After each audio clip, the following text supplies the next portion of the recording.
Underdog Daily with the Badge Bros rolls on. Part 2 multi-sport draft league season. Hoops guys assemble because man, we got preseason tipping off on Friday there.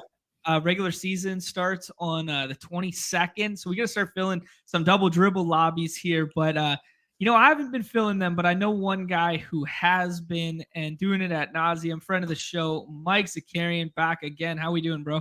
Good. I also would like to start with an apology, as I was like, oh, I'm not in the show. I can just clear my throat here. And now I'm like, oh, no, you're in the show. Everyone can see and hear you. So I'm glad we started off with the throat clearing. Listen, honored to be on with the Bo Jackson of Underdog right now. The multi-sport athlete today, huh? That's way too much praise. Way too much praise. But we did we did puck last night. We did football this morning. Wow. We're doing basketball right now, and then we're going to do baseball tomorrow morning. So we're playing all the hits in a row here. That's incredible. The Hall of Fame material right there. Hall of Fame material. Yeah, now if only I was good at any of them. But you're good you're good talking about them, You can't have it all. Can't have it all. I got to hit two things right off the hop here that I forgot from last show. If you guys didn't see the T-Box tweet yesterday, he's a national treasure. T-Box tweeted a 2-minute video just talking to Bill Belichick on the phone in relation to Underdog. It was very, very good stuff there. And then if you guys haven't checked your accounts, we got the Gladiator payouts in there right now, and we got the 10% boost back from those who were the VIP promo on the NFL Pick'em stuff for the weekend. So that's all my news to share there. Let's talk some hoops, Mike. I think we should get as many drafts in as humanly possible in this show. Nez will be joining us shortly there, but I think there's a couple things on everybody's mind, and I'm sure you've talked about it at nauseum. But the cover boys there, the big trade between the T-Wolves and the Knicks there. Just kind of like macro implications and thoughts for you. Man, I was like out on a lot of the Knicks, not named Jalen Brunson, as I couldn't think of his name. Jalen Brunson and Julius Randle were kind of the only guys I was drafting. I was pretty out on everybody else on that team. It kind of makes me like everybody a little bit more. I just think that offense is going to be pretty dynamic now, where it's less, because it was either Jalen Brunson had the ball in his hand the whole time, or Julius Randle would have his hands on the ball the whole time. And now I think we're going to see more spacing. I think it makes Mikal Bridges a little bit more interesting. I'm not drafting him a ton, but I think, don't tease me with Mikal Bridges talk. I've lost too much money. I just thought he was maybe the worst pick in double dribble for a while, and now I don't think he's the worst pick anymore. I think OG's fine. I think it's good for Cat. Like, I don't know. I mean, Cat under Tibbs, and I know this was years ago, but was playing like 36, 37 minutes a game, was averaging over like 22 and 12 during that stretch. And I don't see it being too different than that. Like, as long as he can avoid just dumb fouls that get him. It's not like he's competing with minutes with anybody either, right. Like Mitch Robb is, putting cryptic tweets out there and like Instagram posts. So I don't know. I kind of like it. And I have no idea what to make of the Minnesota side of things.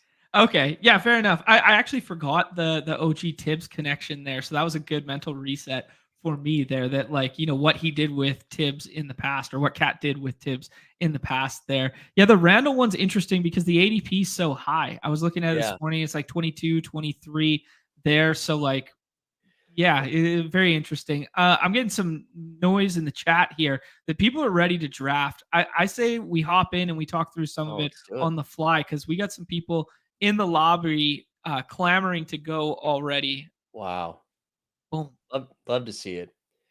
Yeah, the Randall stuff, you're seeing him drop closer to like 29 to 30 the last like few days, or at least some of the drafts that I've been in. Wow, look, you clicking, you're in? Yeah, snap. Wow. Not your first time. Not your first time. Okay, let's talk through the draft board. Let's talk through some of the, positions that you've been setting yourself up for. How many have you done so far? I just crossed the halfway point. We just hit 75 today. Torrent pace the last 4 days. The last 4 days have been really hammering them to try to catch up, because I thought I was doing a good job. I'm like, I'll enter a couple here, a couple there. And then I was like, I have 3 weeks to go, and I was only at 30. So I started aggressively pumping it. What about you? How have you dove in a little bit? This is my second draft, and they've both been with you. Wow. So we're flying blind. We are trying to learn on the fly here, and we're gonna figure things out here as our guy Nezzy jumps in as well. There we go. There Perfect. we go. Basketball. What's up, Mike? How we doing? What's going on? Is that a fresh cut? This whole thing? Come on now. Yes, come on, man. Come on. I got it because I thought I was going to win a dog bowl seat, so I wanted to look good for our Monday's winner circle, and that didn't happen. So, well, you did look for good. nothing. I bet you looked good, though. I did. Thanks. Shout out to my brother-in-law. He gets me right. That's nice. Like a young Mike Bibby right there. With that There we go. Yeah, that's what they say. Take some steroids, you coward. Need those delts. Oh man, Mike, we roll the 105 here, and I don't know. Like I've been thinking through this, just looking at ADP and stuff prior to, and some of the stuff we talked through last time, that we feel like the depth of the contest is at the guard position. So do we still take like Luka and SGA in the first here, or do we push up some of these wings? If Luka was there, I would take Luka, but that's kind of where I've been taking Tatum at 5. I don't know if that's my hometown energy, but I just think with the wing position, man, I think it's tough stuff. If you don't get Giannis, Tatum, or Scotty in that first round, I feel like you have to do some work to feel comfortable in that wing position. Okay. Yeah, I agree for sure. I do want to start as, I continue on my quest to max. I've got like 50 left. I do want to try to kind of push it a little bit. We talked the last time. Majority of my strategy is like wing early and often. Yeah. I mean, maybe not often, but definitely early. But like try to push it a little bit as these rooms get a little bit softer.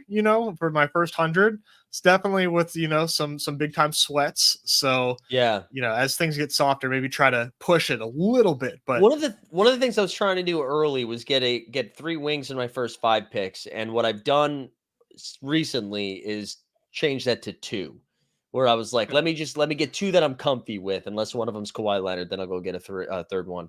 But I was like, let me do 2, and then let's make sure we get a good big. Let's make sure we get a good guard in there, and then kind of pick and choose some wings later. Mainly because Nick has made me start drafting Tobias Harris. That's kind of how that strategy changed. I gotta see where Harris's ADP is at here. Yeah, Tobias Harris at 61 there. All right. I mean, I think us being in the daily streets, we do have a pretty good idea of like what to expect out of most of these guys, barring kind of unforeseen steps forward or unforeseen circumstances to their team's rotations. Mm-hmm. I think Tobias is a pretty good pick given the wing position. What his points per game will be fantasy wise, he seems like a 30 a night type of guy, which like in double dribble is pretty nice, but I just have so much Jalen Johnson. That's kind of been like if I miss out on wing, I'm like, because I think Jalen Johnson could be like a 40, and I'm anytime I say a number at this point forward, it's fantasy points, obviously, right? Like a 40 a night type of guy. I mean, he was a monster. Anytime that there was one piece of that rotation out last year, Jalen Johnson stepped up and was just massive. Now we have that every night. I'm with you. I think he's my favorite. He's my favorite, like third round guy. And I was taking him ahead of like Paul George. I forget who, like DeRozan for a little bit. I was taking him ahead of. Yeah. And even Lowry Markkinen, I was taking a lot of Lowry early on, and then slowed down. Yeah, wing is so tricky. It's clearly like the biggest puzzle piece, I think, to this whole thing. All right, guys, we're going to be up here in half a second. I'd ask you, is there any merit to stacking in season-long ball? It's not something we ever focus on when it comes to the daily stuff, really. But is there any merit to like boosting Jaylen Brown here a little bit, or is that detrimental? Go ahead, goodness. No, you're the guest, Mike. No, I was gonna say I'd love to goon with you guys. Like I was gonna pound the table for Shen Goon here. Yeah. Okay. I love Jaylen Brown, but I don't think I'm taking him with Tatum too often. Okay. I don't think that there's a reason not to do that. I think they both will perform fine. So maybe that's a leak. I actually really like them this year, especially if Porzingis isn't like at full strength. I just feel like they're gonna put up stupid numbers, or especially early on. Yeah, I like that shout. I mean, like their ceilings, like from playing the daily stuff, we know that their ceilings, generally speaking, negatively correlate. I'd ask you before we, the Sengun stuff there, are we expecting, what we saw last year where he was like facilitator of offense? Like the ball ran through him at like the top of the key kind of deal. Is that what we're expecting again this year from that offense? I think so. I know the Houston like fans and basketball, everyone got real weird with Houston because they started winning games against dog shit teams down the stretch. Like they were like, oh well, dude, Houston almost caught Golden State. They beat Washington 4 times in 10 nights, and everyone's like, maybe they're a good team. And I'm like, what are we doing? And I know Jalen Green, like king of the small sample size, had like 3 good weeks of averaging 30 a game, and they're like, maybe we won't trade him now. I don't know. Şengün's awesome, so I don't. I would be surprised if they don't treat him like the guy that he is. And they've got these like defensive guards they can throw out there that are such like Amin Thompson. I feel like is such a weird piece for them who can almost like defend guys Şengün should be defending. Yeah. I love the Rockets. Yeah. Back up here, gentlemen. A bunch of bigs ran off the board there. We'd have to push up Zion if we want to do the big stuff. Aforementioned Jalen Johnson. Where do your guys' eyes go here? You take this one, Nez. I love Jalen Johnson. I think DeRozan's a good pick too. I think he's gonna play 36 a night, and I think LaMelo Ball is also being a little overthought. Baby, give me some LaMelo. You guys know I can't quit LaMelo. I just wanted someone else to say it. I think he might be a little underdrafted, man. I don't know. I think so. Do we expect Charlotte to play fast still, and do we expect him to just always have the ball and jack up shots? I think those go hand in hand, right? Like if they play fast, it's because of LaMelo, right? And on top of that, fast pace, shootouts type of vibes. On top of that, like, isn't LaMelo gonna play health withstanding, like 38 a night? Like, isn't he gonna play stupid minutes for Charlotte? Like, who else is gonna? How can they possibly rotate him off the court like enough to not be a smash? Yeah. Everybody has a good pick, but. I can't tell you who their backup point guard is right now, and I'm pretty locked in. I have no idea. Is it still Bryce McGowan's? Like, I don't know who their backup. Oh, Ish? yeah. Is Ish there? I have no idea. Oh, might be Ish. Man, Cat right after LaMelo, and I actually kind of like it. Well, his AD, I think he was going in like the mid 40s for a little, maybe even later than that for a little bit. And I think it makes a ton of sense now. I think that fit is awesome. Yeah. Did you guys talk about that trade before I got here? Just ever so briefly, but we would love to hear your thoughts on it. I just forgot that Mish was the guy that we played last year a whole bunch, right? Beachich or whatever. What was that? Michich. Yeah, Vasily Michich, baby. Yeah, you're right. Yeah. And Trey Mann. That's right, Trey Mann. Yeah, love me some Trey Mann.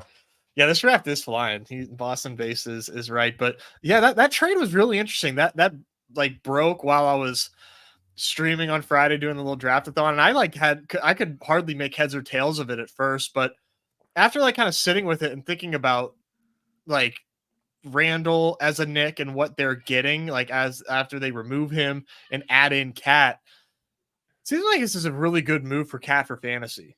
Yes, like, I think so. No Hart, no Randall, obviously. And now, because I don't think Randall really wanted to play the 5. And Mitch Rob, still hurt. And also the dude ballooned. I don't know. Have you seen Mitchell Robinson?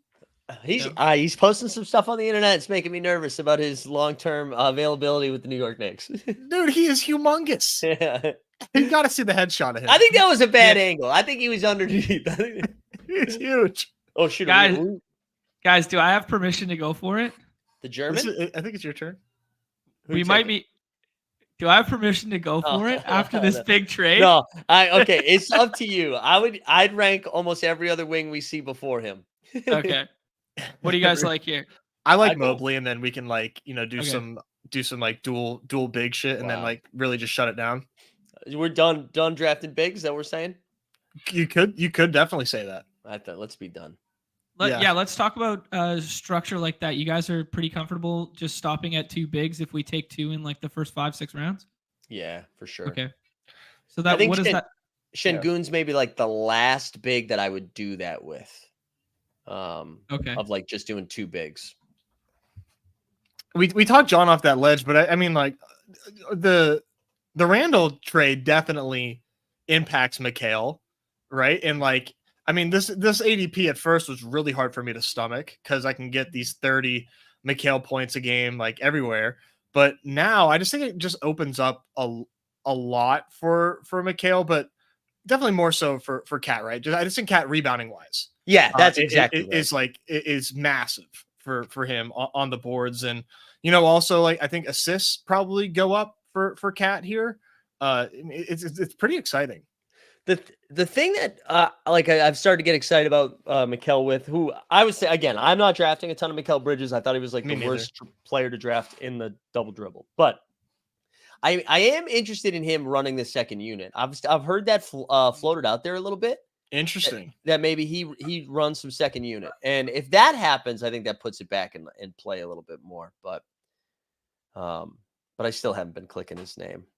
Yeah, because what do we expect that starting unit to look like? Bridges, Cat, OG, we're on the Brunson. clock. I'm sorry. Oh shit. Okay. Yeah, let's go. We got to fire a wing in here, I think. BI is like a little parachute for us. Yeah, we need him. Okay. It's perfect. Yeah, sounds good. Yeah, so I think the starting lineup is, in my opinion, pretty clear cut. Where it's, Brunson, OG, Hart, Cat, and who's the obvious one? Mikal, I think. Yeah. I'm forgetting Mikal. Yeah, I think so. So in that makes him like a pseudo 5, right? Like that makes Cat like the 5. Yeah, he's gonna be playing 5. And I think he can, like, if Mitch Rob does come back, like I think Cat can play the 4 next to him, right? We saw like they'll give him some optionality with it. But they're pretty thin in the bench right now. Like, and that's why I like. Yes, they have Deuce McBride, but I wonder if we see some Mikal. Tibbs. What's happened? Tibbs looked at the bench and was like, "What am I going to do with all these fucking guys on the bench? Like, don't you know how I roll? I just think give me 6 guys." Get rid of these guys. 41 everyone a night. He just penciled everyone in for 41. How do we condense this a little bit? I know we have an awesome team. How do we just give me 6? He was like, that third that game 7 roster I had against the Pacers, that's actually perfect. That's what I'm looking for. Yeah, exactly. There's some injury stuff this week, Mike, that you were alluding to before we started there. I'm seeing another one from Boston Base who's in our draft right now. He's talking about some Luka stuff reevaluated in a week there. Anything that's concerning you that you've kind of been sifting through this week that people should be aware of? I think one that people overreacted to a little bit was to the Devin Vassell injury. So it kind of came out of nowhere. He got shut down at the end of the year. And then it sounded, I guess from reporting, they were trying to like just rehab it. And then halfway through rehab, they were like, oh, you're going to need surgery. But then nobody said anything. And then last week they were like, oh, he's not going to be ready for opening night. And then I was reading yesterday that he's actually like up to speed basically and is going to be joining the team opening night and will be ready for play most likely that first week in November, which means he's missing like 2 games. But everybody was acting like he was like, oh, here we go. And that Vassell was not going to play. And it's so like his not his ADP, but he was dropping like 10, 12 spots from where he was. And I actually think there was some good value on Vassell. And then Triple J got hurt yesterday. Oh, no. Strained hamstring that they fear it's a strained hamstring, so we'll have to wait to see what that is. Okay. And then the Kawhi stuff is freaking weird, man. Just evergreen. Yeah, well, they were just like, yeah, he might have knee swelling for the rest of his life. Seems bad. Yeah. And so you're seeing James Harden, like I don't know where he went today, but James Harden's been going like end of round 2. Oh yeah, there's Harden right there. Yeah. It's a pretty we're about to be up here again, guys. Jabari and Thompson, both teammates there. Keegan jacking up 3s for us. I think we're done at big. We only got 1 guard if we want to do like the Kobe White, Derek White thing. Garland. What do you like here, Mike? I think Jabari would be my pick here. And then hopefully try to get a guard with our next pick. That's what I would. Yeah, I like Jabari. I think with Tatum there, we can maybe withstand some of the ups and downs that tend to come with his game log. Where like he's gonna look really good. It's gonna look like a spot where he should get 20 boards, and then he ends up with 2, and you're like, what the fuck just happened? Yes. But like he does have some big games in store for him. But I think people have this perception of the Rockets, like in a daily sense where, oh man, like you don't want the Rockets. They're so hard to project. You don't know who's going to go off. Well, like newsflash guys with this game format called best ball, you don't have to worry about that. They're going to, if they're good, they're in your lineup. And I think that if anything were to happen where like advantage goes to any of these players, you're going to want to have them. Like maybe I'm just one of those people that are, like just being a Rocket slappy. Yeah. I think that they're really good. I'm more interested in their wing players in Şengün than I am in their guards. So I haven't been clicking too much Fred and Jalen Green, mainly because I like the guards in that range more than him. For sure. But I do like the Jabari, Amin, Tyrese, and Cam Whitmore, Şengün, obviously. I've been clicking them. Yeah, I think Jalen Green's falling with the with the ETR rankings and stuff. I wasn't taking a lot of Jalen Green. He's an awesome player, but like that was so clearly like like people remembering his 30 balls and like he didn't really do anything else. He just kind of scores, which is fun and awesome, but like that's it. Are we going to it, boys? Do you guys have your trunks packed? You got the floaties in the car? Let's go, baby. Put the sunscreen on. Put the sunscreen on, boys. Get those sunglasses ready. No pool, no money. I couldn't think of a cash slang word that started with P. Oh, dude, man. Party. My pool exposure has been growing the last couple of weeks, along with who I think will be this year's Jordan Poole, yet I'm still clicking him, and that's Cam Thomas. Oh, yeah. Okay. I think he'll be even better. Dude, but Cam Thomas is having the same buzz that Jordan Poole had last year. They're like, it's a sneaky bet to lead the league in scoring, Cam Thomas. And I'm like, oh yeah, let's get another high volume shooter on a shit team that's going to be tanking aggressively. What could go wrong? Yeah, and one that's had, coaching staff's changed since, but one that's had a propensity to do some super, super weird stuff with benching and movement of players at the end there. Yeah. Did you see that there was a quote? I think I saw it from Winky Christ shared it about it. They're like, yeah, we're looking forward to doing some weird stuff, like starting Simmons, Claxton, Clowney, and Day'Ron Sharp together. I'm like, all right, well, fuck me. Like, Barclays tickets are going to be going for $1. Yeah. That's a weird team, man. They're going to be really, really bad for sure. I think on paper, certainly worse than the Wizards, but both these teams seem god awful. Are there any other like teams that you can see like really tanking and potentially opening up some like fantasy opportunities off the top of your head? If you get Portland right, I think you win double dribble. Yeah. Yeah. Scoot Henderson had a troublesome press conference clip going around where they asked him like, man, he likes to eat. Yeah, but I didn't like how that came out. Like something about the delivery of that made me uncomfortable. Well, the year was really awful for him. So, there probably wasn't a lot for him to say was positive. But I think like if you get the Scoot Sharp right or Simons right, or, I do think there's a lot of ceiling in those guys. Yeah. Like kind of interesting. Call. They have so many players in the top 100. I know. I know there's only 16 rounds, but very, very interesting. I like Simons for that bet for sure. We got some ceiling games out of them last year in the daily streets. Like think about those after dark slates that we got like Banton right and he gets like 60 burgers. Like getting Banton right was like the skeleton key a couple times there. You don't think I have substantial Banton bags in this contest, John? Are you out of your mind? I heard somebody say on stream that Banton was like the worst 16th round pick, and I was like, I don't think so. How can that be possible? I know. I was like, I don't think anybody's a good or bad 16th round pick. Every pick is bad in like 3 rounds. Yeah. Should we try and get it right here? I'm down for Simons always. You guys like Simons over Asar? I got a little bit nervous with Asar today where they haven't cleared him yet. Ooh, that's a good call. I have a lot of Asar Thompson, but I did see that.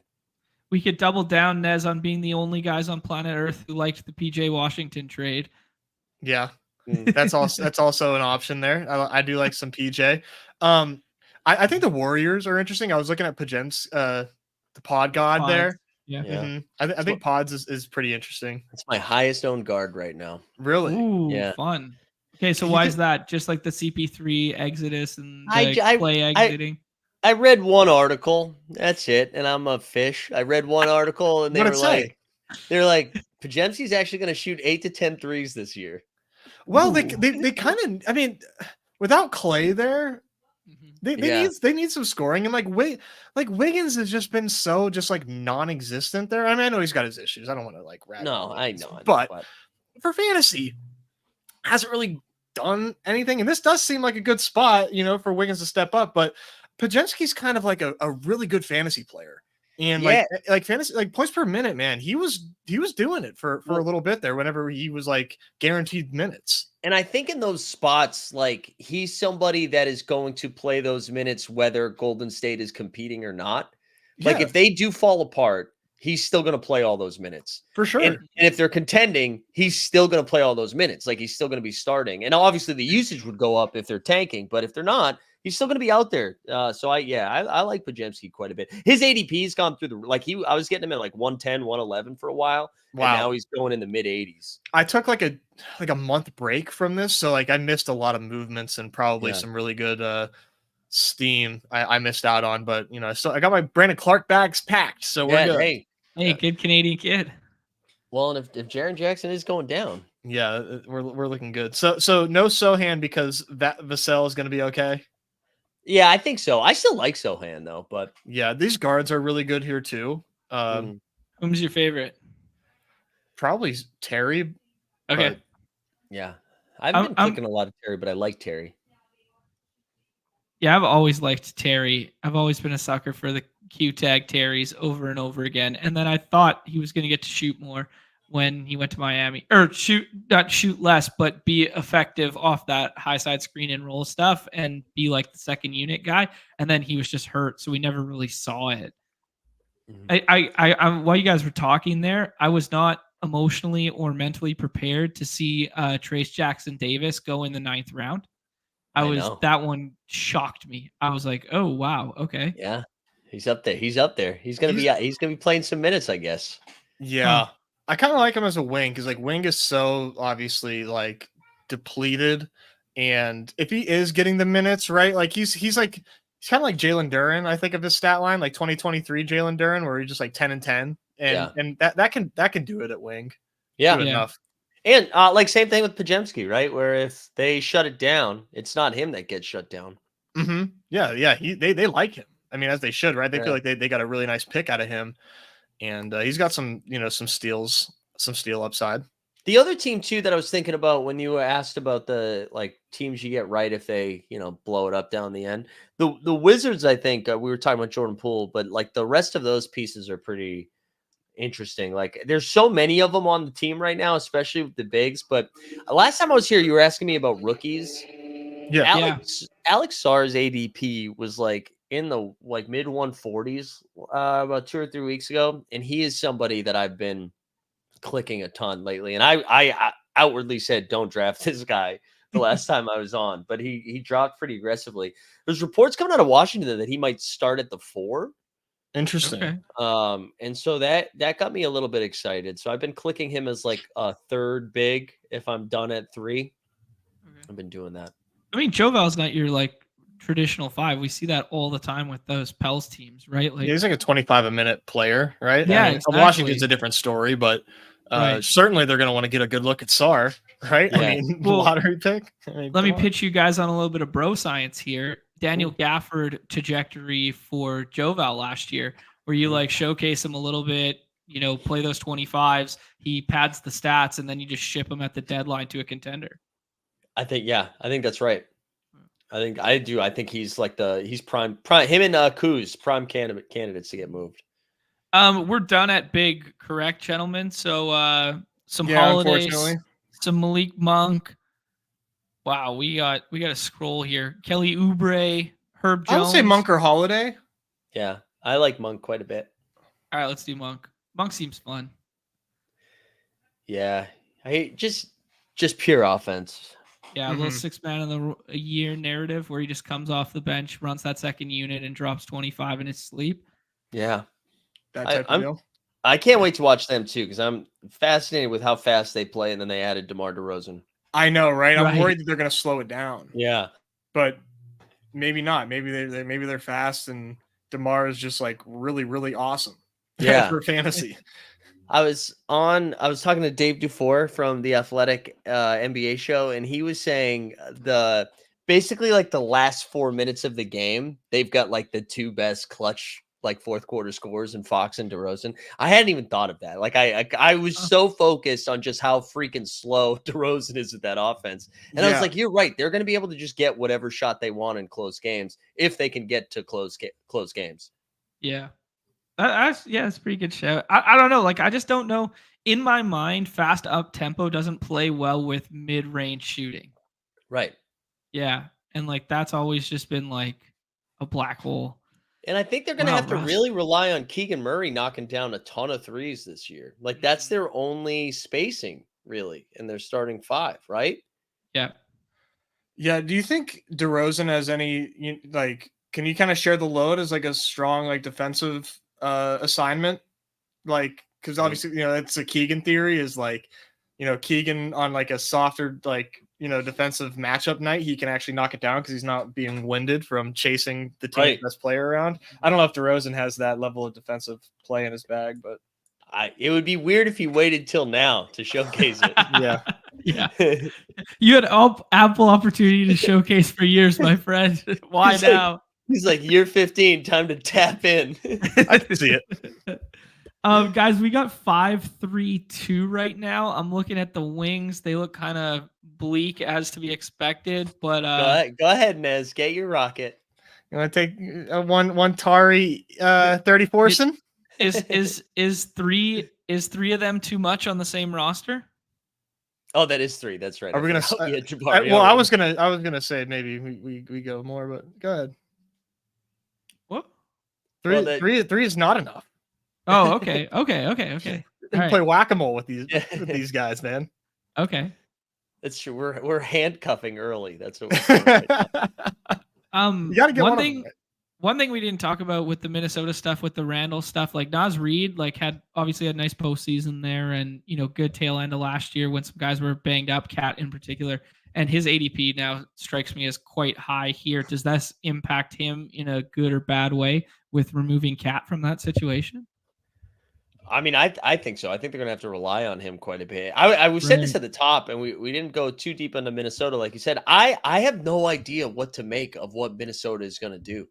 Mm-hmm. Like, I guess in some ways, because Randall is a better playmaker than Cat, that's useful. And when Conley's not on the floor, they don't really have a lot of playmaking. It's just like, Ant, go do some stuff. So maybe that is good. But I do think we're going to see Naz will definitely be out there more. Like he's going to have to do a little bit more. Yeah, they're not that. I think it's good for Naz. Yeah, I think you guys are right that it's good for Naz. I don't think they're just like that fun for fantasy because like they're so good defensively. Like they're going to play all these ball games that are like 110 to 96 or something, right? Yeah, I do. I think that's right. Yeah. Very strange move from the Minnesota side, I think, but like thinking about it, it definitely seems like they want like another shot creator, point scorer with that Randall move. And like Cat was not it was just not aggressive enough. Like it's such a clear, I think, goal in what they wanted with the Randall trade. And I really wonder what they're going to do with Dante.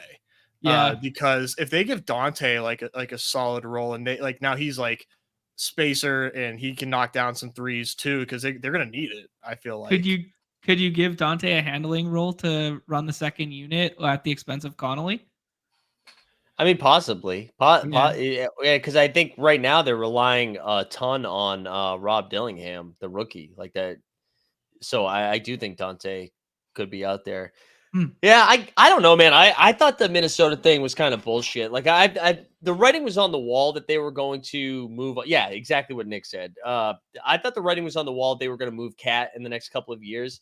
But I just thought they were going to run it back one more time. Like this was clearly a money saving move. And I think you're right. Like in the future, they wanted somebody else to build around Ant, and it didn't make sense for it to be Cat at like $60 million a year. But I don't know. I felt bad for Minnesota fans. We are low-key getting hung out to dry at wing here, which is to be expected, I guess. Nez, I want to take Jonathan Isaac and just shoot the moon here, right? But who do you guys like? Let's see. I He haven't pretty touched. solid base at wing. Yeah. Yeah, you can talk me into Dante, Suggs, or I'd go Koulibaly or Isaac. Let's go Koulibaly. Let's go with that Washington thesis here that him and Poole are the guys you need. I saw 2 shirtless photos of him this summer, and I just started drafting Koulibaly, man. That's about as many as of me that are floating around on the internet right now. And John, let me tell you, if I could draft you, I'd be drafting you too. So do you think Randall gets traded from Minnesota? I don't know. At first I did think that, and now I'm thinking maybe not. But if there's a team out there willing to Who do wants it, Randall? Yeah, I don't know. That's what I mean. Yeah. Who's out there like actively wanting Julius Randle? I know. I'm not anti-Randall either. I kind of like Randall, but you guys want to? Oh, good. Oh, sorry. I kind of lagged for like half a second there. I was going to answer your question as super duper dark horse that has tons of assets to trade at the deadline. If things go well with Wemby, Spurs come in for Randall or like Kawhi or something like that. Wow. Wemby Randall would. I'm trying to make that's interesting. I think that's 2 guys that don't like. Who wants to play the 5 in the league anymore? You know, like it seems like. Yeah. Well, they did move Wemby to the 5, I guess, and that's when he started having more success. Interesting. Yeah. Because I know Randall does not want to play the 5. So I think that's what's like nice for Nas is like, you know, like great. Like now Nas can play alongside Randall. And Randall wants to play the point. That's what Randall wants to do. Yeah, he wants that Zion role from like ISO. Yeah. He wants point Zion role, but point Randall. What do we got? Dante's fall. Like I find the Dante fall weird. I feel like this trade was if Dante's there, take Dante. I like Dante. Isaac. I don't know if ETR put Dante way down in their ranks after this trade. And I'm trying to make heads and tails, but I don't know if it's a playoff move. They don't like his playoff schedule, or if they really think that this trade is just like a death knell for him. Maybe we put it behind the paywall. I'd love to have a conversation about the ETR double dribble ranks. Oh, just in general? Yeah. Like they're way down on Zion, but the rest of the Pels, they're like, yeah, go get him. Interesting. Yeah, like what does that philosophically mean? Like that the team doesn't go Burr, but the team goes Burr. I think they like late big. I think is their philosophy, but I agree. Okay. And that's not I love them. That's not like I just was confused. We can have some questions. I didn't want that to turn into I don't want to end up on fucking lols, like gotta do a lot better than that. We're gonna be on lols wearing Run Pure hats all of a sudden. Guys, we took Dante there because we were just talking about him so much, and Jeb's in the chat saying that it was a fire 6 man of the year bet. So I'm in. That's what he ends up doing. Magikarp saying that they're deducting games for Zion. Fresh off him playing 70 of 82. Yeah. I mean, that's pretty good. 70 is good. Yeah. He took Ozempic. Wiki said we could chat. You know what, Wiki, if you want to come on right now, I'll send you a link. If you actually want to, I'll send you a link right now. Also, I shouted out Winky earlier for that Brooklyn Alpha yesterday. Yeah. That was great. All right. What are we talking through here? Mike was talking through. Yeah, this Noah Clowney one he was saying in the chat. Oh, he did take the Alex Sar one there, but the Noah Clowney, you guys got any takes on that associated with the Brooklyn stuff we were talking about? Put on your blindfold, start throwing darts at the Brooklyn Nets. That's what I would say. I like Clowney. It's just I have no idea what they're going to do. What was that? Yeah. 137. He said he really likes his guards, and he was just throwing darts at wing. He's gone he's moved up. He was going in like the 14th round for a while, and then he's just continued to move up. I have no Noah Clowney, and I don't know that I. No Noah Clowney? Really? Not for me, Okay. I don't have too much. I have a handful. Not too much. Guys, we got a 6-5-2 right now where we started with Tatum and we took 2 bigs in the first 4 picks. Not financial advice. We got 3 picks left here. How are we going to land this plane? Like just structurally. I feel like we have a pretty nice team. Yeah. You know, like ideally we're flexing Mobley more often than not. Right. So you really just need 2 scores from wing, 2 scores from guard. I like the way the wing is set up with Tatum and BI. You know, we can maybe try to get some contingency plays at wing, continue to try to find somebody that can give us some ceiling, you know, for a couple of game stretch if a player goes down. I like what we have at guard quite a bit. I think we have a good team. Okay. Yeah, I look structurally. I don't think we need to do one or the other. Like, I don't feel like looking at this, we have to take 2 guards in a wing or 3 guards or whatever. I think we can just kind of shoot for some upside here. Okay, cool. Let's start thinking about some names there. Yeah, Nez, who has been your favorite like deep dives here in round 16? Who have you been chucking at? You know, like it's been a lot of Cam Whitmore, a lot of Brandon Clark, and I do Delano Banton like quite a bit. Playing the hits. I mean, dude, I don't really care about the advanced statistics for Delano Banton. Like, I saw a player when he was on the floor, and I mean, yeah, I think he's going to need, like things opened up for him, and that's how the minutes came there. I didn't see a bad player, man. I don't know. Maybe I'm just like a donkey, but I do really like Marcus Smart as well here. I'm cool with that. I don't do a lot of Grant Williams, but I think Grant Williams is probably going to play 32 a night.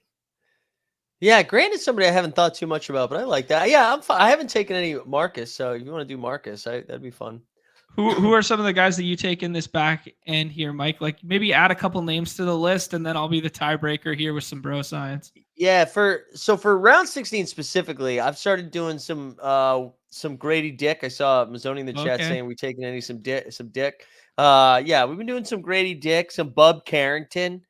Again, another Wizards piece. Yeah, I got to ask you guys. Do you guys get the Grady Dick Gillette commercials? No, but somebody sent it to me recently. It's a pure Canada thing with the Raptors, eh? Like you can't watch hoops and not get the Grady Dick smooth shave, like baby face Gillette commercials up here. So good. It's hysterical. I wish those had crossed the border. I need to see some of these. You need those ones, and you need the Bullway, Scotty Barnes Bullways. Yeah, that was the other one that was sent. Yeah, I have Google alerts for somebody selling a Scotty Bullway like cutout because I want that so badly. That's a must have for me. There's a Subway down the road. I might just come. I could go steal it for you. Ask him. Yeah, the dude in the back that just took a bong hit from the break room. Like, yeah, bro, take it. You know, another gross play that I started doing in 16 is Lonzo. Okay. Yeah, he's expected to play. Yeah, who knows for how long, but it's like round 16, whatever. Like, if all of a sudden we get 50 games out of Lonzo. Pair the ball bros together. I think we should probably go wing first, right? We got 7-5-2, or you guys are comfortable with the wings? We can. I think we could take another wing for sure. Okay, you said Brandon Clark, right? Good Canadian kid coming back from the injury stuff. Wish he had played for Team Canada. 100% for camp. 100%. Well, 100. I like him way more with the Jaren Jackson Jr. strained hammy because that feels like that's going to be there forever. So it's kind of a cheat code that he's a wing designation, right? Like I think of him as a full 5, right? Yeah, I think with the one guy that I wasn't thinking about when Jaren Jackson Jr. is healthy is Santi Aldama, who clearly Taylor Jenkins and the Grizzlies like, and he kind of also slides into that Clark like role. And they also have Edey now too. So I feel like you do need one of them to go down in order for them to like get the ceiling. But if Jaren's going to miss some time, Clark at the wing, not too bad. Like it. Winky's saying stuff about the can't draft the double dribble without looking at the schedule adjusted stuff. The finals are so heavily weighted by games played. This is a conversation we had yesterday talking about some of the hockey stuff, and we were talking about it with goalies and like whether guys could start on back-to-backs as like a micro edge. Is this a micro edge that you guys have built into your double dribble process here, like looking who has full slate of games in the tail end there, or do we chalk it up to silly season and we don't know who's going to play anyways? No, I mean, it definitely dings like once the schedule came out, I moved Paolo down a little bit Okay. because Paolo was one of my earlier late first round clicks because of that wing scarcity. But Mhm. like they play, which I think Winky put in the chat. Magic and Pels, I believe, play 4 less games than some teams during the finals. So there's the Zion knock. Yeah, but they had other Pels ranked high. That's what I was just confused about. Like some of the other Pels seemed like they were ranked higher. And I was like, oh, it's interesting that those guys are grading out okay. And maybe it's because of where they're getting drafted and you're like losing more draft capital taking Zion. But anyways. Yeah, but I find that stuff like I do find it really interesting and I definitely find it valuable. I just know like for me personally, I don't want it to like, like I played dailies every day last year. I have an idea of like who does well and who can benefit. I just kind of like the process that I have like laid out for myself, and I want to go with that before I add in like another like micro angle that can just kind of like distort my current process. I feel like I have an edge as is. So like I just don't want that to like throw me off course. Yeah. But play like the best place, trust the process, right? Yeah. There we go. That's a big thing I've been thinking through with the football stuff right now, is because like the prevalency of information for football is like so strong right now, and people are all gravitating to the exact same sources and the exact same streams and the exact same whatever, that like none of us were like, hey, draft the shit out of Jaden Reed plus Jordan Love skinnies all week long last week. Right. But if you play the games, you kind of found your way there. I kind of want to find my way there too a little bit. I know what you're saying, Nez. Should we do the Lonzo Ball thing? Put the Ball brothers together and ball out? Oh yeah, brothers, let's go. Otherwise, yeah. I would have said no. But if we have LaMelo, we got to do it. Yeah, put the BBB combo in your spreadsheets, nerds. Here we go. Has anybody ever suggested the BBB correlation play here? They did not. They should. That's their fault. A name that I haven't mentioned that I have been like mixing in late, and I think we kind of talked like for briefly about this, Mike, is Christian Brown. Yeah. I mean, I like. I've been clicking Julian Strother more than I've been clicking Christian Brown. But I think Christian Brown is fine. I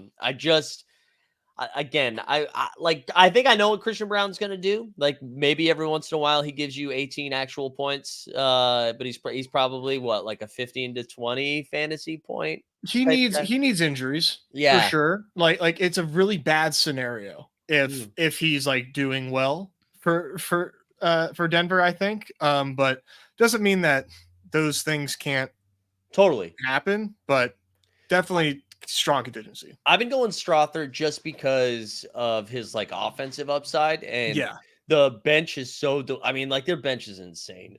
It's like Russell Westbrook, Dario Saric, DeAndre Jordan, Zeke Najee's still there, and then they've got some young guys. And I think Strother is one of the only ones that can score.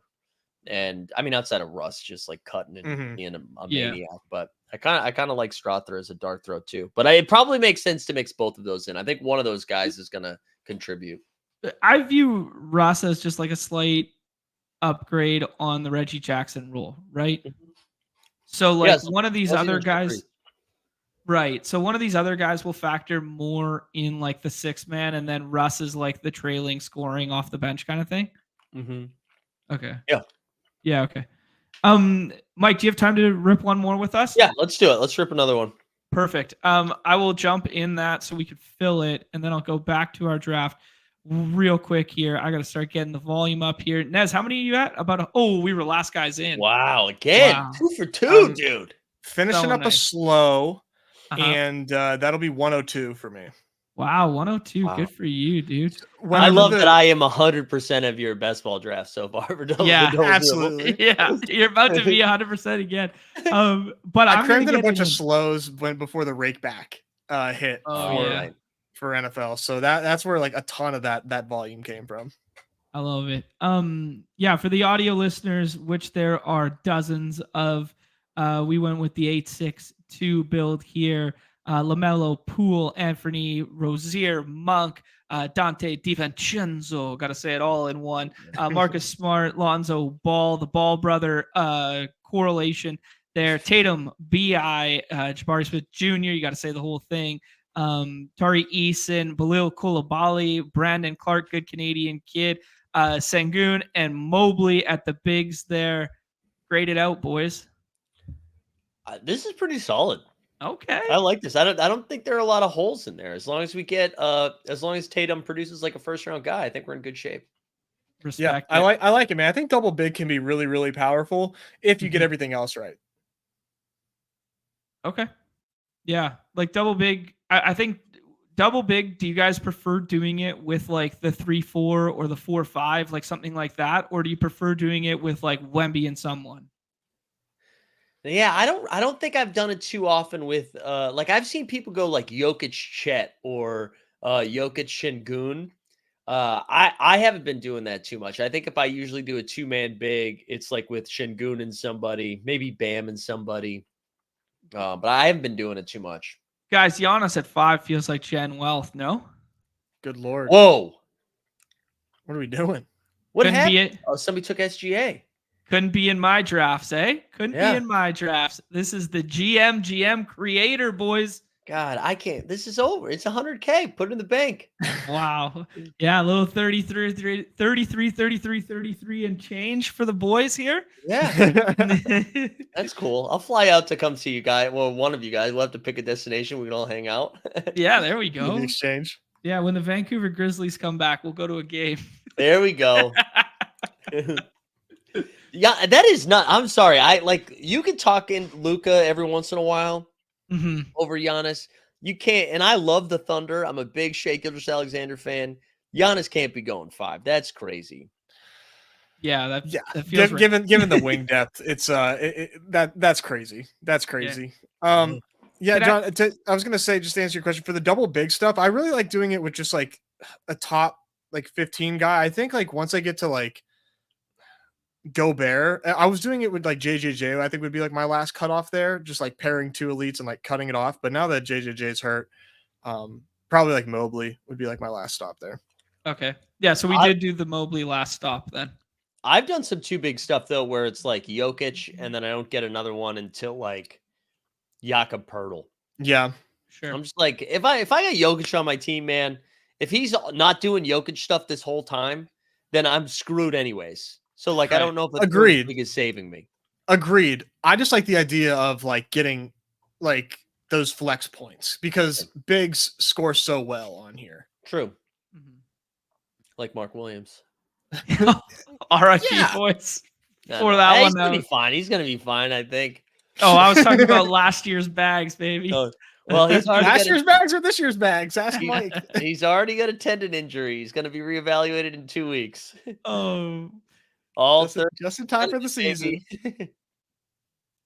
Is there any concern about Joel? Just with like dropping all the weight and talking about saving it for playoffs and all this sort of thing, you know, got his MVPs in the bag kind of deal that he's more focused on the championship run era of his career. Yeah, I mean, I think here we're on the clock here. Yeah. Oh, Siakam. Pascal. Would you go Siakam or Şengün here again? I really like Şengün, but Siakam here it's going to be rare. Siakam with Giannis, I think, should be pretty rare. Yeah. You can't tell the GM creator to pass up on a GM boys. Just scroll the F down over here. I mean, like you could theoretically get a third wing here at 29 and then just shut the wing position down. You can.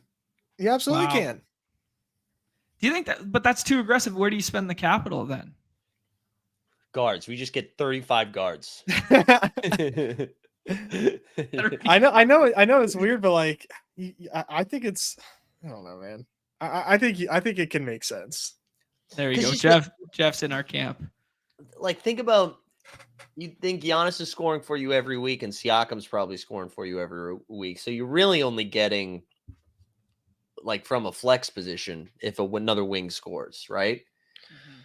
Yeah, at like at worst. Right. You know, I don't know. I mean, I can understand wanting to have more than one. You know, more than three Yeah. in case of injuries. However, I think there's definitely a case where if you get this like an insane faller, and then you just have like the most nutted wing room ever, you're gonna find out that like come like regular season, wow, this is like one of my best teams. Like, Yeah. wonder Yeah. why. Right. Back to your Embiid stuff. Like maybe he should be falling a little bit, but I feel like he was already like falling because they assumed he was going to miss some time. So maybe he misses the same amount of time this year, but it's just more structured than last year. Got it. Yeah. And I mean, they can kind of do a little bit more with the Drummond stuff this year. No, like, Yeah, I think yeah. that's like an underrated last round pick too. Yeah, I mean, like we know just from playing the dailies that like the days in which Embiid misses, like instantly he projects as like a top 10 play kind of thing. Right, and if it's one of those like slow weeks where the Sixers play 2 games and Embiid sits both of them. Mm-hmm. Wow, Randall fell 29. What do you want to do here, Nez? Ooh, man, that Randall fall is something. Is it James Harden though? Harden without Kawhi. Yeah, let's go Harden Randall. here.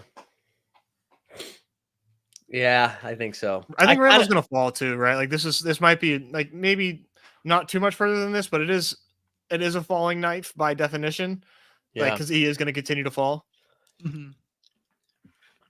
Guys, this is gonna be our best. This is gonna be the best team. I'm just telling you that right now. Just looking at what's happening in front of us, where All-Star, if you're watching, I just don't take this the wrong way. But starting SGA, Curry, Zion, you get Zeppeli starting Luka, Şengün, Cade. Yeah, that's not what you would do. I love Cade too. I'm super high on Cade. You could just he could have got. Well, I guess he couldn't have gotten him at 46, but you could have waited a little bit. You did a lot last year in this contest, right, Mike? Yeah. Yep. Do you remember like what like some of your like most success you had structure wise was?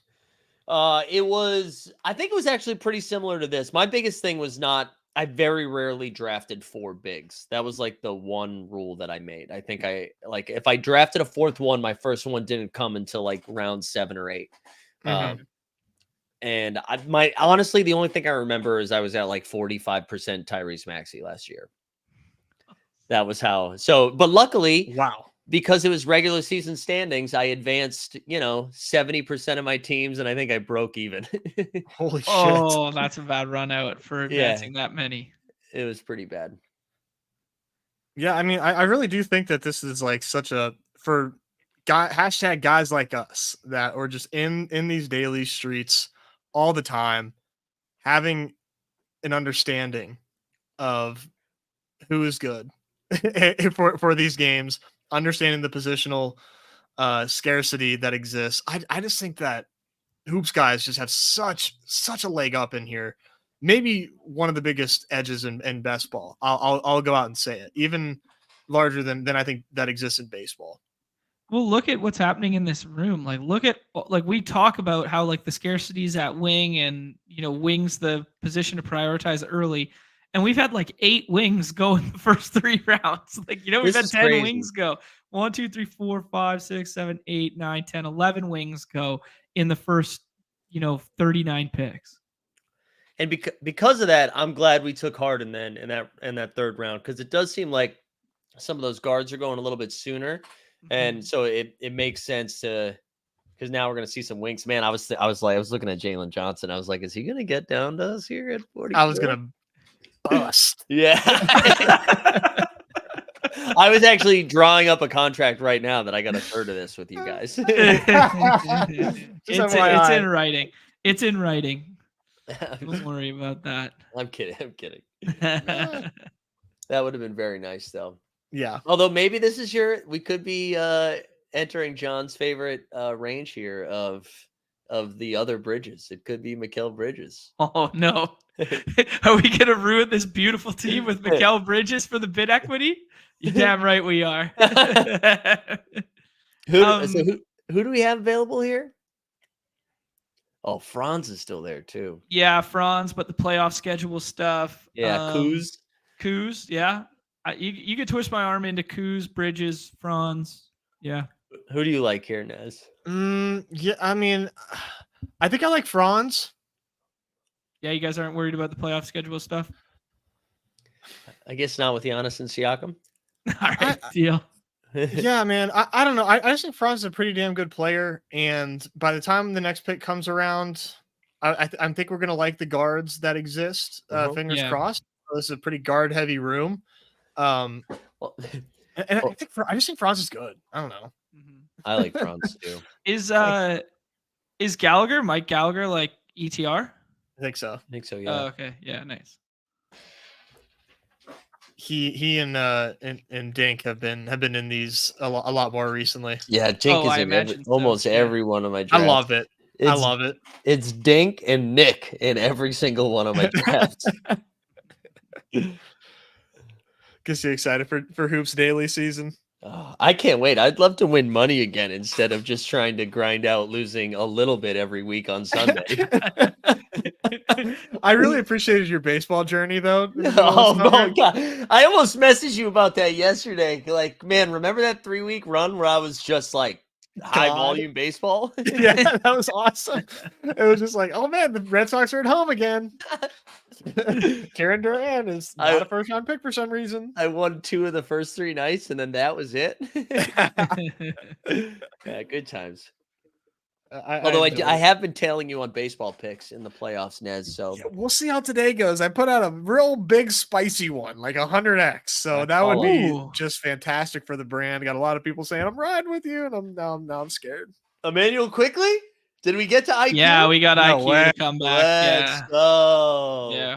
You want to talk about an ADP jump? And again, not to keep mentioning Nick. I'm pretty sure Nick was getting him early when he was in like the 70s. Yeah, he said he was taking him every draft. Jamming him nonstop. I'm at 26%, so I am very happy with that. Wow. Wish I had more, even more. I want to be greedy, but I have 29% RJ. That's where I just have a lot of Raptors in general, and 29% Scotty. Go Raptors. Yeah. Well, you were taking Scotty over Tatum, right? For a little bit? Yeah. Yeah. I still would. So, yeah, you still would? I'm nuts, man. I love Scotty. I love Scotty so much. No. Yeah. I mean, I can see it. I don't know. It's just like, who cares, man? I'm not gonna win this contest. I might as well just have some fun and get overweight Scotty. That's how I feel at every draft. Scotty's my highest owned wing, but or second highest owned wing, but it's because RNG. I'm like strictly drafting 8 through 12 right now. Yeah. I think as soon as Tatum goes, like I don't do it anymore. I am like respecting, the Tatum range of outcomes and ADP a little bit as I finish up, but like I take Scotty over Embiid. Let me just say that. Like I've been doing that, man. Like I think wing sucks. Yeah. Scotty's the truth. I love Scotty. Cool. Bold stuff, Nez. That's what we do. Yeah, you guys were never going to get me to not take IQ there. This year's IQ is in fact IQ. What are we lining up here, gents? We're not scared of the fact that we don't have a big yet. The bigs seem plentiful at the back end. This feels like a 3 big team when we start without one in the first 6 rounds. Yep, I think so. I mean, the big position's so interesting because, like we saw in that last draft, Draymond Green went in round 16. That's why, right? I mean, I know you're like you don't really do 4 bigs. I'm like very comfortable doing 4 bigs because of just like winning the flex and you're just sharing that between those guys. I shouldn't say that I'm opposed to 4. I think like if I'm very frequently I'm getting like Şengün or Sabonis, AD, Zion, Bam. If I get one of those, I usually only get 3. But in this scenario where our first big is going to be somebody like, I don't know, Jared Allen, whoever, right? I'm very comfortable rattling off 4. Mm-hmm. Okay. But I hear what you're saying. Magikarp likes your take there. He was in our last draft there. And obviously Dog Bowl winner from the winner circle this week. And Nick saying in the sharper lobbies, he's noticed the bigs fall more, which is kind of like the thesis in the Dog Bowl rooms where the quarterbacks fall more when you see a bunch of red badges. Whereas right now you're not seeing the bigs fall as much. They're kind of going at ADP because we got a bunch of non-Badgers hanging out in here. Yeah, it makes sense. There's just so many points to be had at big. It's almost always the best pick on the board is like a big after like round 2. So it makes sense. I like your thesis about the 4 because they score so well in this scoring format on the site. Like especially we see that whenever you're looking at like Mike just said, Draymond in the 6th round, like Draymond's like fantasy point pick him will be like 30. Yeah, you know, and in the 16th round, these guards are gonna like be lucky to get like 10 minutes. Yeah. Jared Allen at the top of the board here. We're just going off ADP though with that one. Anything else you guys like more than that, or do you want to start a big room? I like Jared. I like Cam, and I like RJ in this round range. Mm-hmm. Only reason I've been getting excited about Jared Allen reunited Kenny Atkinson, baby. Who's that? I wait. What's the story there? I apologize. Tell me who you want. Oh, we got Cam. I like Cam. That's okay. We'll push big this time. Okay. Ooh, Edie going. Wow. At the 69th pick there. Got to get your guys. Do you think is it? What's going on? It's going. We sure drafted a super team. So who's he reunited with? I'm sorry. The new coach of the Cavs. He used to coach the Nets, I think. Oh, okay. Because he was that was when the new super team was made. He's kind of got a little Jamie Dixon look about him. He does. That's a great call. Yeah. I'll never Jamie Dixon's. I went to a Pitt basketball camp. I grew up around the area, and I was on the court, doing a drill with some guys, and he was kind of coaching us, and we had to switch, O to D, and I dropped the ball like behind my back, like a bounce, and then the guy was going to catch it. It was a very normal thing to do, but it bounced off the kid's foot, and then Jamie Dixon stopped the drill and just like pointed me out. He's like, "Now, why would you do that?" Wow. Now we slowed down the camp. You slowed down the. I was like, he just reamed me out. It was wow. That's embarrassing. Is that why you didn't play ball at Pitt? That is why I re-pulled my commitment from Pitt and then went to Slippery Rock University after that. Wow. I had to stick it to Jamie. Wow, Good that's coach. a great story though. That's Good okay. I love Good that you one. got yelled at by Jamie. I defended my decision to this day. That was a very normal way to give the ball to somebody. Who was it again that you played in the state finals that was good? Tyler Boyd, right? Yeah, Tyler. Not in the finals, but in the state playoffs, I played Tyler Boyd. Wow. And then McConnell was in AAU, and he was just clowning us. Oh, yeah. Wow. Well, joke's on him because you got a better haircut now. That's right. That is And now I play him in fantasy all the time. Same. Start a big room with Claxton or Ayton. Do something else here. What do you guys like? I like Ayton more than Claxton. How do you feel about that, Nez? I'm not a Claxton guy. Yeah. Not a Claxton guy. I like Ayton. What about the thesis of like them just like showcasing Ayton and getting like 30? If Ayton gets 30 minutes a night, he's cooking. Is he not? Is that not like, dude, I'm with. He was awesome down the stretch. Is this gonna get tossed? I just saw Lonzo just went 75th. Oh no. Zeppeli. No, these guys not yet. Not yet. Next guys. Next pick is going to determine. Next pick is going to determine it. Yeah, dude, I just behind the Claxton stuff. I mean, maybe he takes a leap forward this year, and maybe because the Nets are horrific, he's going to play more than because like he like rarely eclipsed 30 minutes a game last year, but maybe he does this year, and like, oh wow, like Claxton's averaging like 3 blocks a game. Then I might be a little bit fucked, but I'll just get it back in the dailies. But yeah, dude, I just don't really see him being better than Ayton. No, me neither. Ayton was like a top, I don't know, 7 big at the end of the year last year. He was insane. Yeah, he like for a while we were like, holy shit, Ayton is in the first round of dailies. Okay. Yeah. I guess we're doing this. This is an interesting one too, because like Sharp played well too. And like he's earned some minutes in there. Like take him at the back end there if they split the 48. Ben Simmons at the 5. Ben Simmons at the 5, yeah. Is Ben Don't do it, Nez. It's not worth it. If it ends up being a thing, do some pick'em slips. All Is right. he gonna be? Is he gonna like? He's good to go. I heard I he won't can- even entertain. I it. heard won't he even can ice entertain it, dude. I heard he can ice it. I mean, that's not why we take him. But is he like? I heard he's been running around all offseason just like this. He's just been running around telling people. So what's his ADP?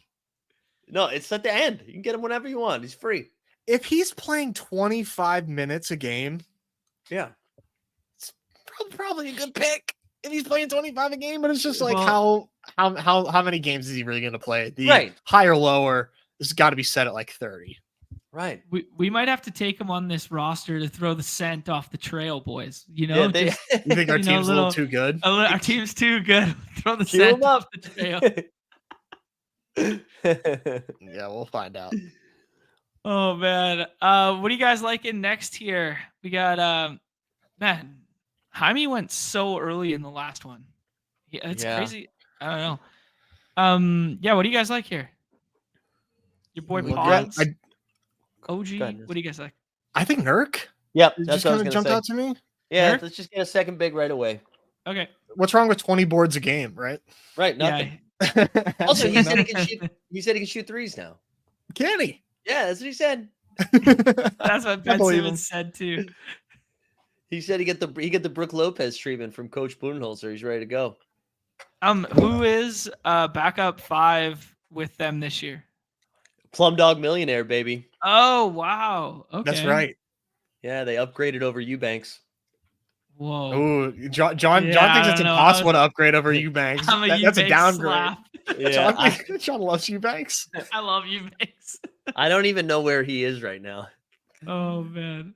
Yeah, I couldn't tell you. Also, Let's find out. I used to call Eubanks the poor man's Hartenstein. Unbelievable. Yeah, Fantasy daily point per drafts. minute player. Yeah, I'd be like, why are we taking Hartenstein in the second round here when we can take Eubanks in the 6th and have leverage? no, Yeah, why? he's in Utah. All right, thank you. Yeah, Eubanks, I think like he got there one night, and then we were kind of like, ah, dude, Nurk's out. Eubanks Remember? is the guy again. Yeah. Yeah. Pick Sure and wasn't. roll. Sure wasn't. Oh man.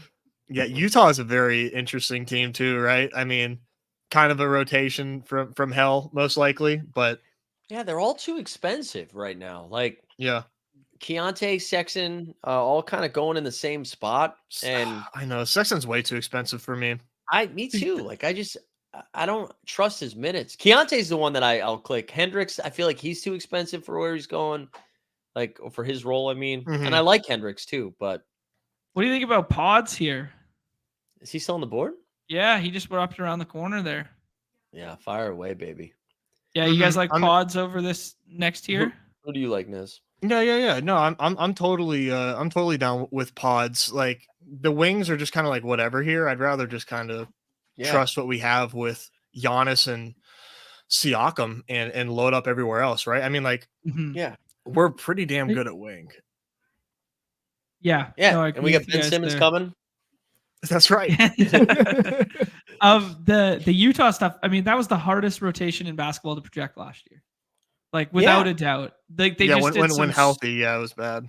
Dude, they did some super funky stuff. They would do so much matchup stuff. They would go like 11 deep some nights. Like it was so weird to try and project that rotation on a nightly basis that like, yeah, doing it in a season long capacity would be even crazy. Like I think like Walker Kessler should get traded, right? Right. And like they still have John Collins. Like John Collins is still on this roster. Yeah. They're all excited about Keontae George, but then they're like, hey, we're still keeping Jordan Clarkson, Colin Sexton. They're 3 deep at every single position. And it's like even Lowry Markkinen, who I think is awesome. Huge Lowry fan. And I'm happy that he gets to stay in Utah because that's where he wanted to be.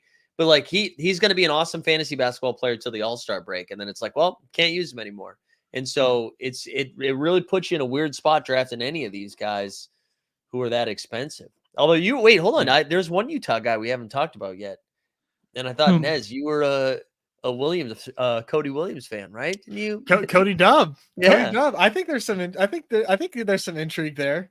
Yeah. I can get behind like him stepping up and if they end up tanking, right? I mean, obviously things need to really open up and they need to tear that team down, but doesn't Danny Ainge just love a rebuild? He's good at it. He's Dude, damn good. they've got a chance to bring a white guy home. All right?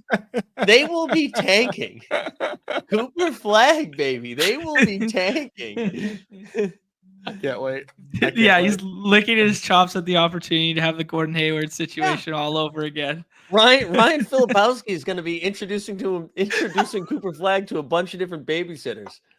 That was good. That was good.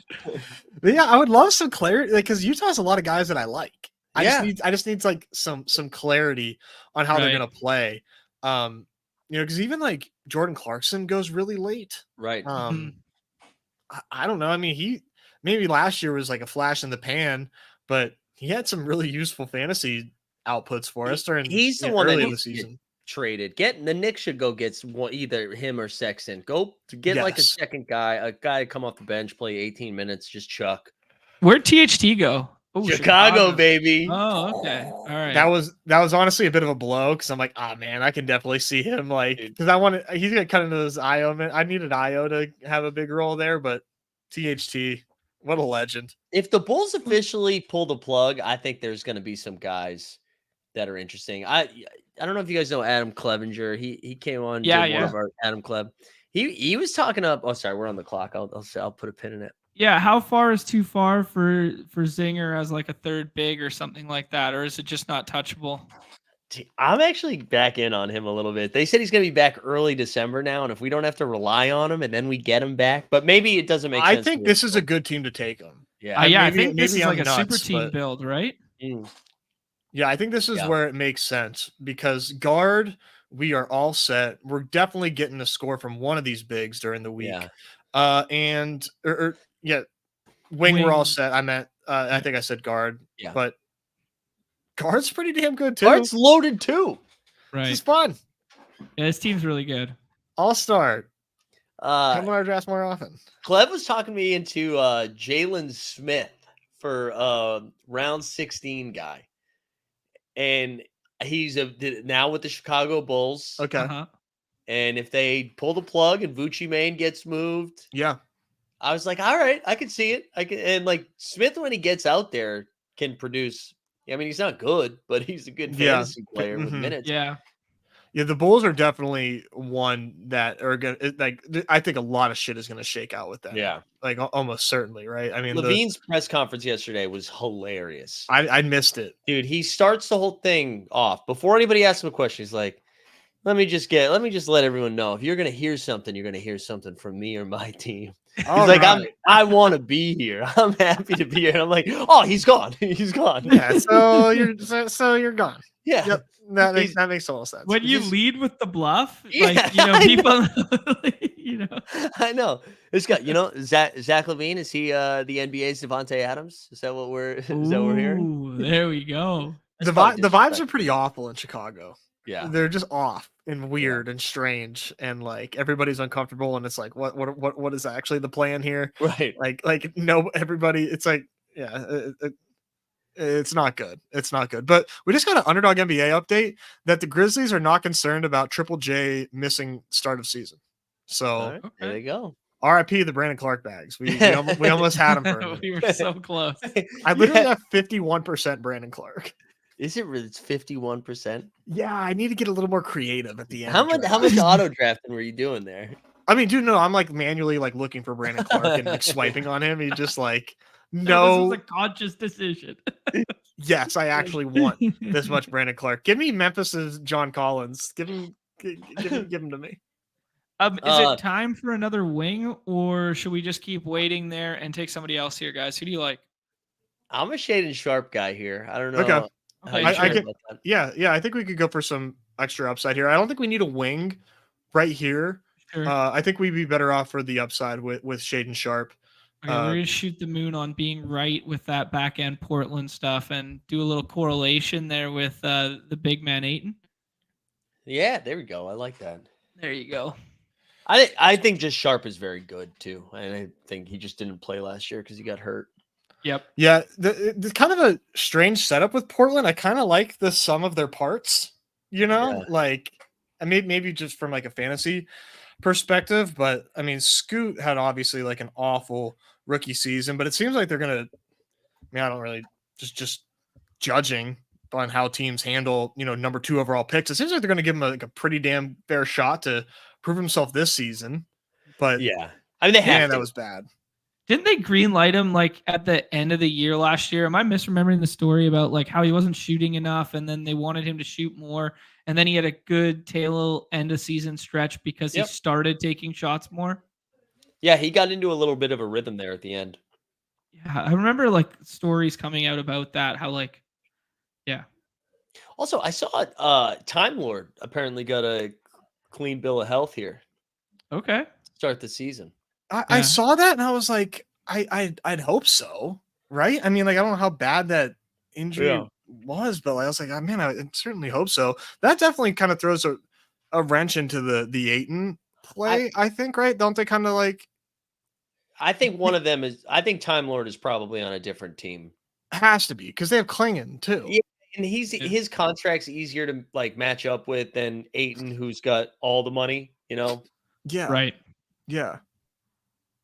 Man, I really like Klingon too. I stopped drafting him because I'm just like, just trying to be real, and it's hard to fit him on a lot of my teams.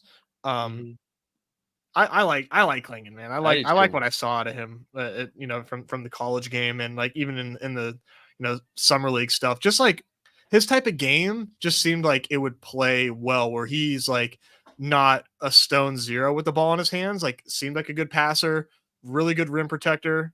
From what I saw, gonna be an interesting player, especially on a tanking team. Yeah, like I feel like he could be doing a lot in those. March. Yeah, those slates when it's like Klingon's in the starting lineup and no no Ayton. Yeah, I'll have some 6-round Kling. I'll do it just for the mid huge, cash. isn't he? Like he's like he's boy, like right? yeah, he's like 7'3", like 290 or something, right? Like he's huge, right? Yeah, but he's like a really. I mean, I think he's a really good passer. At least it seems like he's he can actually be a little dangerous with the ball in his hands, where he can find the open man. So it's like that's really helpful if you're on the high post. You're not just like giving it like up. You can actually like do something. Have you been grinding tape this offseason, guys? I'm grinding Klingon tape. He's like the only rookie that I really spent some time looking at, and I'm like, I see it. No, I do. I like him a lot. Man, I can't believe we're gonna win it all here. This is a great draft. I love how like our minds have gone like we've already won and it's the 11th round. Like we still have so many picks to make. Like we got like some decisions to make, and it's like, nah, man, we won. Push the play, man. I had a bit in my head. I was at a red light and a car didn't go quick enough at a green, and I thought about yelling "push the plane" at them. That was just my. That's pretty good. Stupid brain. Should we take Dante for the second draft in a row? Should we go somewhere else here, guys? What do you like? Who? I'm okay with Dante. Dante Hendricks Hendrick is so priced up. Holy shit. Yeah, I know. Matherin. I kind of like Benedict Matherin too, but I think Dante makes sense here because I think you're right. I think Dante's Dante. Yeah. I feel like Dante's ADP has gone the wrong direction with this trade.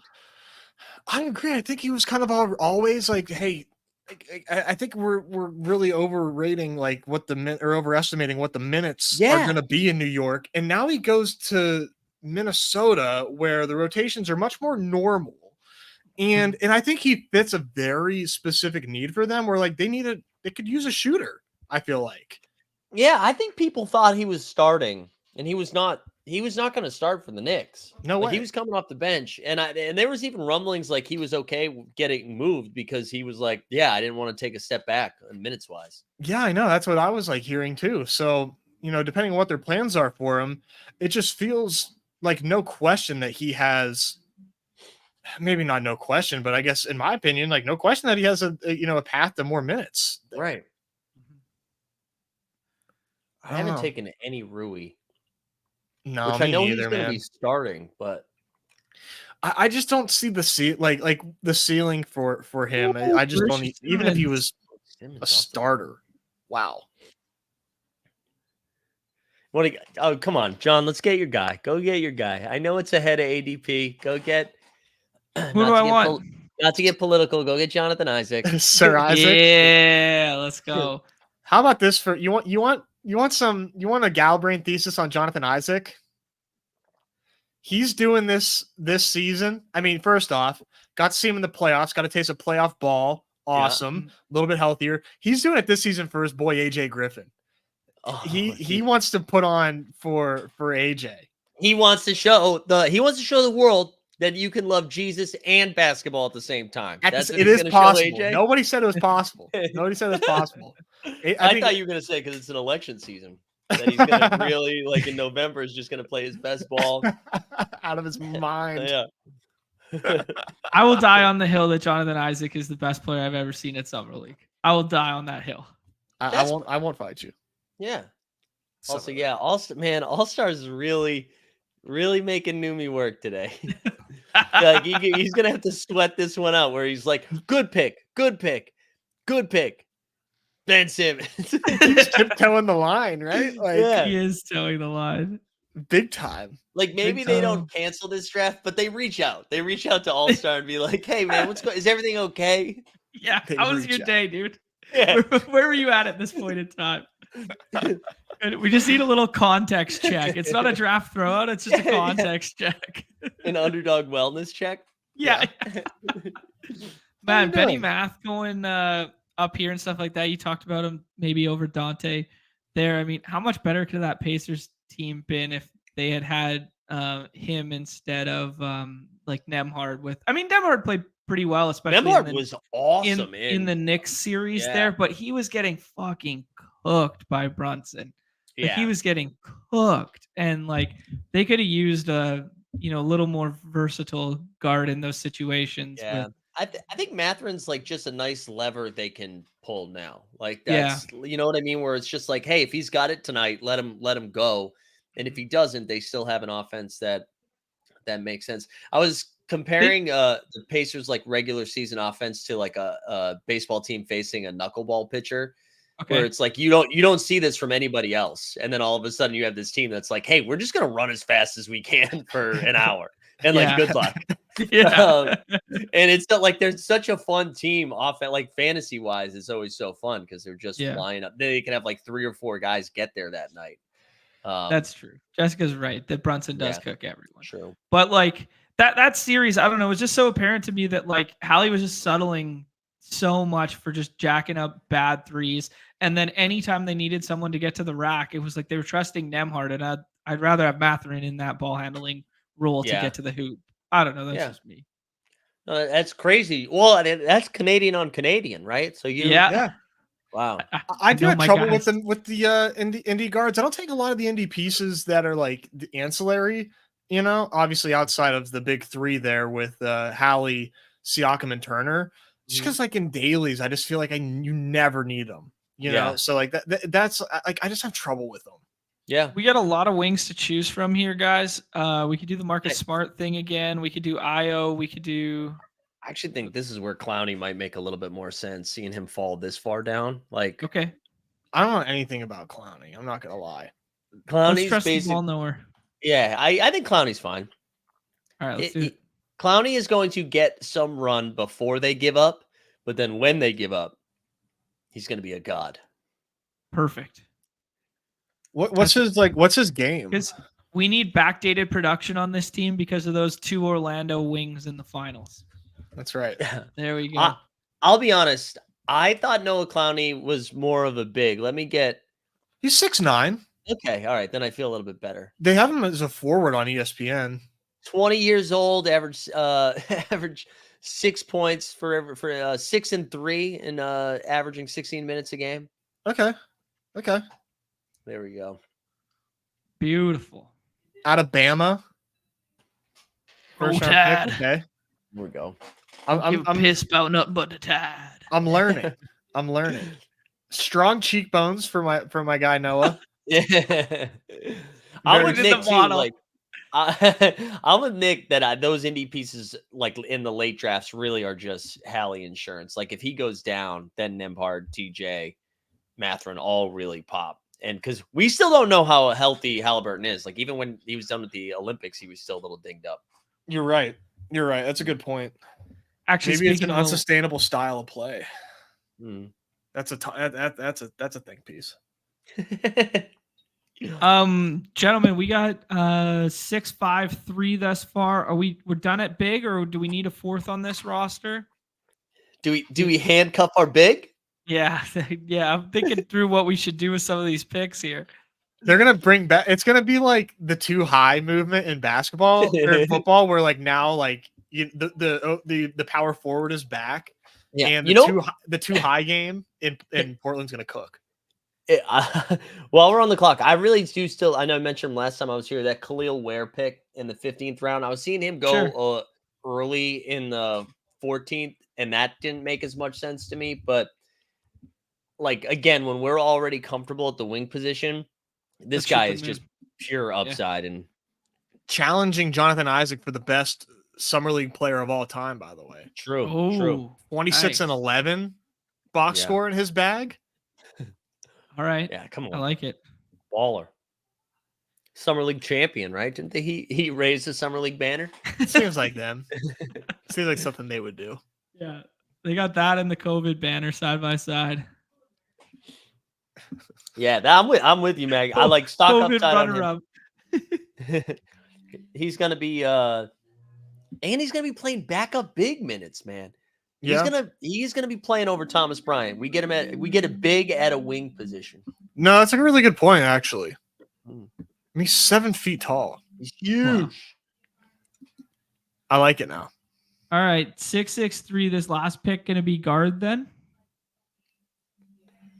Or if you want to get a fourth big, I don't know if there's a big speaking to you here in this range.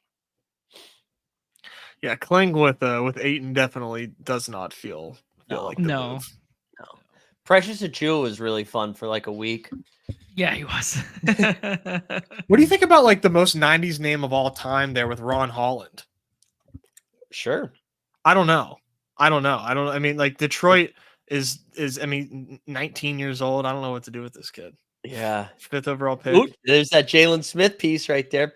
Also, we didn't talk about Nick Richards at all. I know somebody asked about him. Mm-hmm.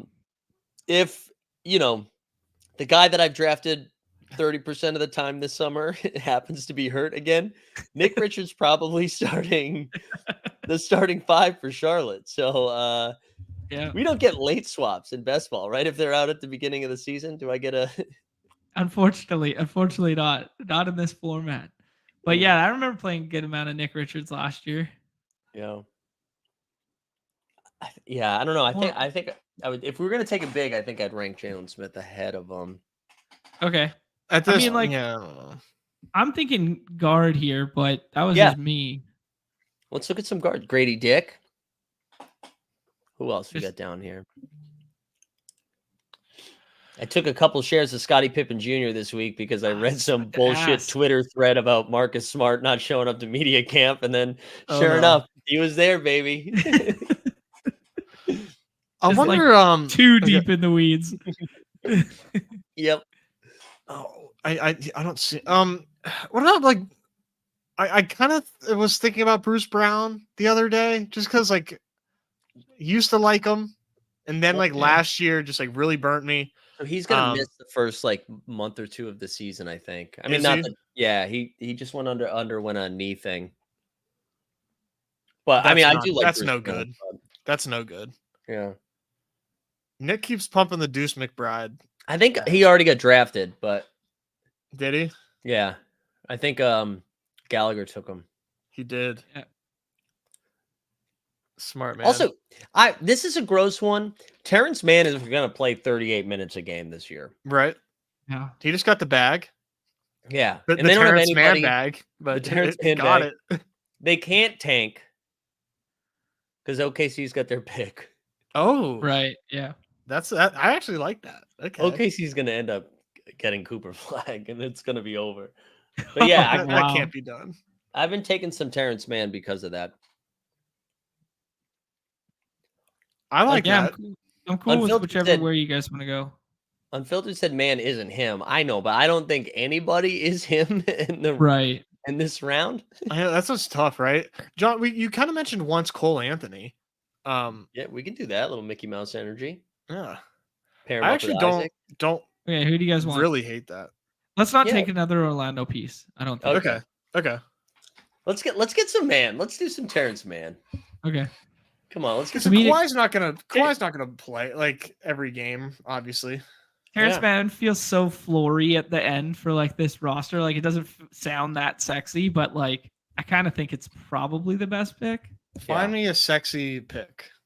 You know what's sexy? This whole lineup. We didn't need to do sexy here. It's Look at true. Giannis at 5 because some acid was being dropped at the beginning of this draft. Finally came to some clarity. Yeah. Yeah, that was a fun first like 10 rounds. Yeah, it was great. Can you pull up All-Stars team real quick? I just want to see how did he finish out after did he land the plane? Yeah, structurally good and all players near ADP. He just got ahead of Ben Simmons because he was listening to us talk about Ben Simmons. Clearly. And we talked about Draymond as like a third big, how like you can still get Draymond late, but he just pushed him up a little bit. Push up Edie. Did anybody build like a tool that alerts somebody when they jump into a lobby? Is that yeah, anytime All-Star enters the draft, you just get pinged. Yeah. That's one thing that we need to move over from Redacted is being able to see who's in the lobby. Yeah. Dude, you know when we were doing the poker thing back in the day, we had seating scripts. So built out programs that if a certain person sat at a given game, I would auto snap sit to their left just fill the table. It was so fucking scum. But like it was the nature of the games, and it was just like the way you had to compete. So like if the equivalent of like a non-badger with a half stack sat at any game on PokerStars or Full Tilt over like $500 at the table, my like guy would just automatically sit to the left of him. John, what year was this? Roughly. 20, should I die? 16, 17. Okay. It was later. It was definitely I was nervous. Later. I was like, oh, maybe I helped you get a house. Like, I was like, maybe that was me. Yeah. No, that was like the later iteration of when stuff got like crazy blurred lines. And now there's like blurred lines of like dudes running two computers at the same time. And yeah, it's ugly. Shout out my guy Bryn Kenny. No, that was that was like 2005. I was like, I'm old. It was like 05, 06. Well, we're probably not that far off in age. It's just I was still playing later in life kind of thing. Yeah. Because I'm 35. There you go. Hell yeah. All right. Well, we're close. Old boys. We're close. There you go. Although I'm sniffing the big 4. Ooh. Yeah. Directly accurate to the 4. Yeah, directly. What's your Skinner team like? Jesus. Honestly, that's gonna be a different episode. Paywall, behind the paywall. Yeah, it's behind the paywall. I can get you some stuff though. I was introduced to a skin routine when I got married. Unbelievable. Oh man. All right, boys. For the audio listeners, which there are exactly single digits of, the 763 there. We got Harden, IQ, Cam Thomas, Pods, Shin Sharp, DiVincenzo again. Oh, sorry, you got to say it all in unison. Dante DiVincenzo. Terrence Mann with the last one there. We got Giannis at 5, which was the GM creator with a Siakam combo there. Then we took Orlando, despite their terrible playoff schedule, in Franz and Jonathan Isaac. Clowney, Ware's just a nice little wild card tack on here. And then Ayton, Nurkic, and we hope the Zinger comes back sooner than later so we could attempt to have assembled a super team. What do you guys think? I mean, this is honestly one of the better teams that I've been a part of so far. It's a really good team, man. Like, I really struggle to like see the problem with this team if everybody stays healthy. It's a damn good team, man. I mean, like, think about your starting lineup here: two flex, 2 guard, 2 wings. Like, you can very clearly see solid points out of all of those positions. Like, it's just a good team, man. And I feel like if you know what players score well in this format, you're gonna have a really strong edge. Like, I don't know. I feel really good about these drafts, man. I want to take a quick look at Gallagher's team just Sure. for interest's sake. 7-7-2. So he does do the 2 big build with Joker early and then go 7-7. And then he's got some scroll the F down guys here, like Whitehead with no ADP here. Miles McBride, like as Nick was pounding the table for. Dyson Daniels now on Atlanta. Yeah. That's Interesting an stuff. interesting one. I am interested in Dyson Daniels a little bit. Yeah, me too. I've been taking some of him. Not seeing the Norm Powell thing. I get it, but I feel like no matter Norm Powell coming off the bench or Norm Powell starting, he's still giving you the same production. It felt like Right. anyways. I agree. I don't know that he's gonna get you like consistently 30. Yeah. But maybe at 143, that's perfect for what you're looking for. You guys are deep in the weeds, 100 drafts each kind of vibes, grinding the film, doing shows all the time. I'll just come in with the bro science. Who's the last player we saw, matter in best ball who wore sleeves under his jersey every night? Oh, every night. Who's the last guy that mattered? I can't think of one. Man, that is a great take. I don't think there's ever been one. I don't want to ruin your bit, John. I want to just completely dismantle your bit, but I mean, like, AD's a sleeves guy. Oh yeah, true. AD is a sleeve. Okay, fine. How about plays the guard position, wears sleeves? You know what he needs to do? He needs to bring back like the baggy sleeves that like college players used to wear. That's what we need to do. Or I want a full long sleeve. There you go. Bring it all the way to the wrist. Yeah. Cover up the tats. Yeah. Cover up the tats so Grandpa can watch basketball. LeBron James in high school style. Jesus, we slipped right into racist like David Stern era right there. And put a fucking tie on too. You're clearly unfamiliar with John's game, Mike. Who was okay, Mike? I gotta ask you this because I was trying to remember who was the guy that bought a new suit every single game. Was it Antoine Walker who went busto for buying a suit every single game? What? He never wore. I don't know. Was it? Well, Antoine definitely went busto, but I think in like the Bruno Mars way, where that he had some markers out.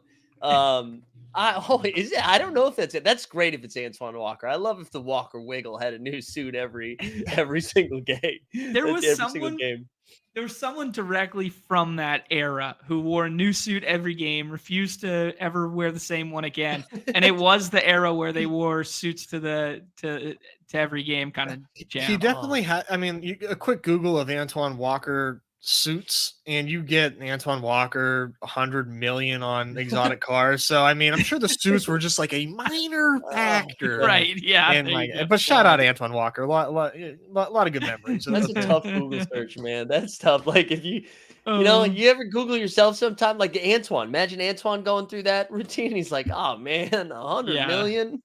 That'd be tough. Tough. Oh man. All right, Mike. Appreciate you so much, man. These are always fun as hell.